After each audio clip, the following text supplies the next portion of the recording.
इब्राहिम साहब, इस वक्त ओवरऑल अगर हम पिछले 15 साल में 3 जमातों की भी कारकर्दगी देखें तो तीनों ही जमातों ने माशी मैदान में तो कम से कम पाकिस्तानी कौम को मायूसी किया है। और अब इनके अलावा पाकिस्तानी कौम के पास आगे अगले इंतखाबात में, जिसमें 15 दिन रह गए, कोई और ऑप्शन भी नहीं है।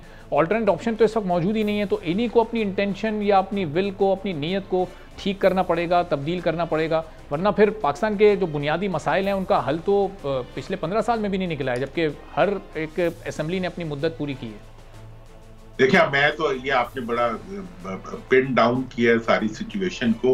देखिए, मैं आपको ये बता रहा हूँ, मैंने बहुत क्लियरली कहा है कि इस वक्त ये जो सियासतदान है ये काबिल इस्लाह नहीं है। अच्छा, इन्होंने जो है ये चाहते ये हैं कि इनको एक जैसे मतलब इन्हें इक्तदार में बिठाया भी जाए और इनके इक्तदार को चलाया भी जाए, इनकी लूटमार को बर्दाश्त भी किया जाए।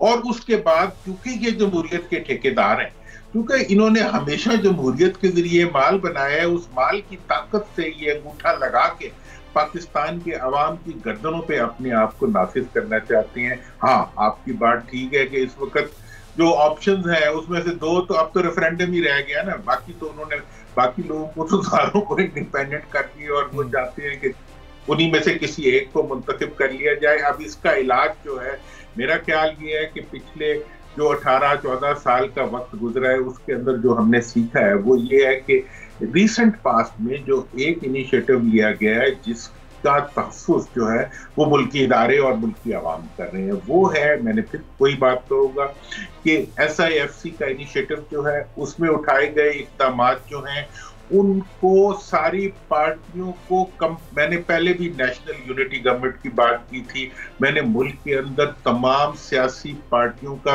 पॉलिटिकल और ज़ाती मफादात से बालातर होकर मुल्की मफाद में इकट्ठा चलने की बात की थी। और मैं दोबारा उसी बात को कर रहा हूं, और उस वक्त भी मैंने ये इशारा किया था कि जो कुव्वतें SIFC को लेके चल रही हैं, मुल्क की स्याह मईशत को सफेद कर रही हैं, मुल्क के जो माशी और मुल्क के तरक्याती अमूर जो हैं उनमें से डिस्टॉर्शंस को निकाल के उनको मुल्क के और कौम के मफाद में ट्रांसफॉर्म कर रही हैं, उनकी ये जिम्मेदारी बनती है कि इस पूरे प्रोजेक्ट का वो था जी सोच होगा जो इसकी जो थी स्ट्रक्चरिंग ऑफ द FBR। तो इब्राहिम साहब, आपने तो बड़ी संजीदगी के साथ काम किया और तमाम स्टेक होल्डर्स को आप एक मेज पर बिठाना भी चाहते थे, तो फिर आप क्यों मायूस हो गए? रुकावट कहाँ से पैदा हुई? कौन नहीं था इस कौमी हुकूमत के लिए या पाकिस्तान की तरक्की में अपना हिस्सा डालने के लिए या पाकिस्तान को इन मसाइल से निकालने के लिए?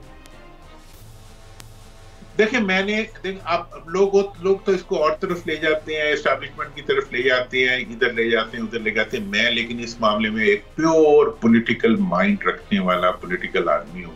मेरी ये सोच है कि अगर सियासतदान ये फैसला कर लें कि हमने आपस में नहीं लड़ना और हमने मुल्की मफाद में इकट्ठा होना है, तो कोई एस्टैब्लिशमेंट उन्हें इस काम से नहीं रोकेगी। अगर आज मियां साहब ये फैसला कर लें कि जी हम मुल्क के अंदर फेयर एंड फ्री इलेक्शन चाहते हैं और हम आने के बाद जो है सब मिलके कम से कम 5, देखिए आज के हम हालत जंग में है। आप देख लें इंडिया का जो ये रिसेंट इनिशिएटिव है, ये क्या है? ये जंग नहीं है पाकिस्तान के खिलाफ, और क्या है?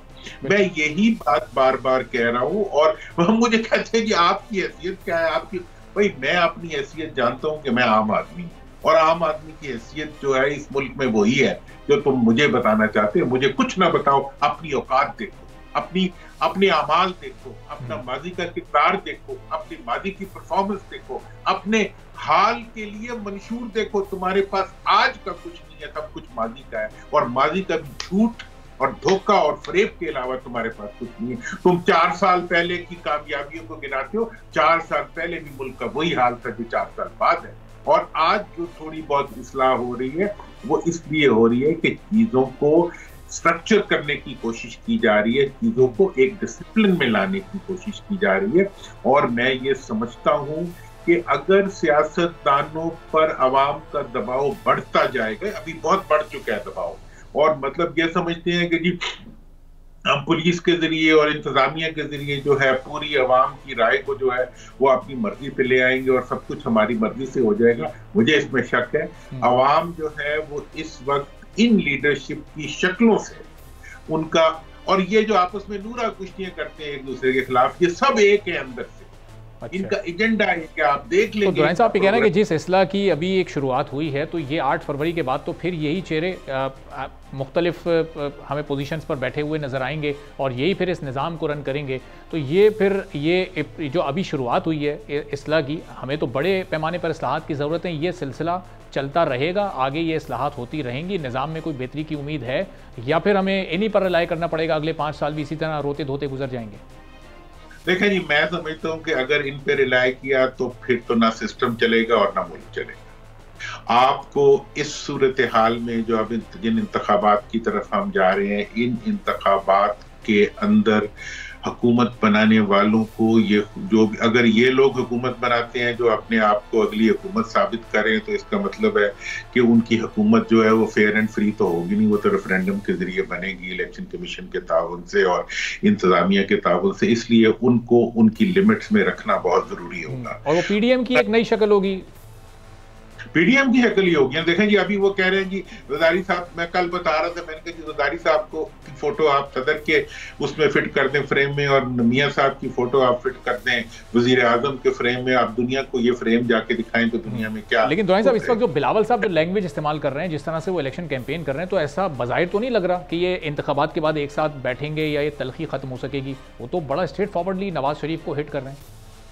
मैं इसका तो इसके जवाब में तो मैं शर्म मगर तुमको नहीं आती, ठीक है। मतलब ये है कि कल तक तो एक दूसरे की तारीफों में पुल नहीं बांध रहे थे, जमीन से आसमान तब कलाबे मिला रहे थे, एक दूसरे की बगल में बैठे हुए थे और एक दूसरे से मफादात हासिल कर रहे थे। आज जो है अवाम को बिल्कुल, अब मैं बड़ा बुरा लफ्ज इस्तेमाल करना चाहता हूँ, अवाम को ये जो समझते हैं, मतलब ये उल्लू समझते हैं हमें, कि हम आज की आपकी एक तकरीर जो किसी कॉपी राइटर ने लिखी हुई, जो तुम्हें पढ़नी भी नहीं आती है अपनी जबान में, उसको सुन के मैं मान लूं कि तुम आपस में मुखालिफ हो गए।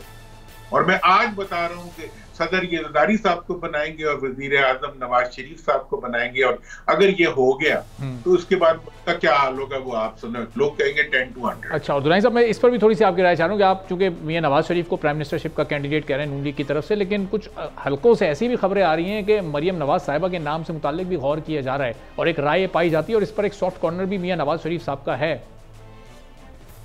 इसमें कौन सी फर्क क्या हुआ, मैं वही बात कर रहा हूँ। भाई बात तो ये है कि आपने अपना मंशूब इस मुल्क में, मुल्क के पूरे जो अवाम है, मुल्क की पूरी पार्टियां हैं, कहीं कुछ नहीं है सवाए खानदान के। शर्म है, ये तो शेम डेमोक्रेसी है, ये तो मरूसियत के गलाजत में लुथड़ी हुई डेमोक्रेसी है, जिसके अंदर क्या है आपको शर्म भी महसूस नहीं आती। मैं शहबाज साहब कोई कह देते तो मैं कहता थोड़ा सा मेरिट होगा, चलो उनका तजर्बा भी है, लेकिन वो तो बादशाहत है, ये जमहूरियत तो नहीं है, ये तो बात। वो 16 साल में उस तजुर्बे का तो जो नतीजा निकला वो पूरे पाकिस्तान ने देखा है फिर पीडीएम की हुकूमत में। तो 16 साल में पीडीएम के शहबाज साहब से पूछ लें, वो कहते हैं कि सारा काम मियां साहब चलवाते थे मेरे से। मुझे वजीर खजाना भी उन्होंने दे दिया, मुझे किसी काम को करने से पहले उनसे इजाजत लेनी चाहिए, हर एक का अपना। बात तो सिंपल ये है कि उन्होंने कुछ किया नहीं किया, मेरा ये इश्यू नहीं है, मैं उनके दौर से मुतमईन नहीं हूं, वरना हम उनके साथ होते। बात सिंपल सी है, उन्होंने भी वही कुछ किया जो इन्होंने करना था, सब कुछ वही कुछ। लेकिन मैं ये कह रहा हूं कि अगर कोई पार्टी के अंदर मेरिट हो तो पार्टी में क्या कोई दूसरा फर्द नहीं है? खानदान के चंद मतलब नौजायदा और मतलब सियासत में नौवारद जो है बच्चों के अलावा, यार हमें हम इतने गुलाम हैं कि हमें बच्चों के कदमों तले रौंद दिया जाए। ठीक है, कई दहाइयों से सिलसिला चलता चला आ रहा है मौरूसियत का सियासी जमातों में, कब खत्म होगा ये अभी भी कुछ यकीन से नहीं कहा जा सकता। सब्सक्राइब करें और बेल दबाएं ताकि कोई खबर रह न जाए।